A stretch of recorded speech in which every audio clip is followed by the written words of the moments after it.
जगन्नाथ, ये कवि जयदेव का रचित जो गीत गोविंद है, उसको हम लोग का सभी जानते हैं। गीत गोविंद जयदेव जी जब नहाने के लिए गए थे, कुछ उनका याद नहीं आया, वो भगवान जगन्नाथ ने खुद आके उनका रूप में उसको लिखे थे। तो वो भगवान का लिखा हुआ चीज है, मगर ये जो राग का बेस है वो बहुत क्रिटिकल राग में है, राग वसंत में है, जिसमें कि कोमल रे, शुद्ध गा, तीव्रमा, शुद्ध मा, कोमल धा, शुद्धनी, वो सभी लगा है। मैं छोटा सा कोशिश कर रहा हूँ गाने के लिए। मेरे साथ भी ये मेरा छोटा भाई तबलिस्ट में जो तबलिस्ट है वो भी मेरा संगत दे रहे हैं, सुब्रत भाई, वो भी बहुत अच्छा बजाते हैं मेरे साथ है। थोड़ा सुनिए, एंजॉय कीजिए, देखिए कैसे हम लोग कोशिश कर रहे हैं गाने के लिए। हो सके तो मेरा चैनल को सब्सक्राइब कीजिए, और कुछ कुछ मैं डालता रहूंगा। शिखंड बहुर्चय बद्धयुड पुष्पनः पिकं चरुलताङ्कुरेणं धमन्मुदाराममनं मूर्तिमर्तो मतंगस्य वसन्तरागः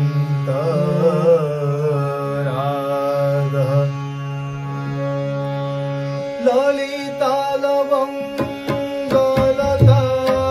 परिशीलनमलमलय समीरे ललितालवङ्गलता परिशीलन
यामाहा का यूज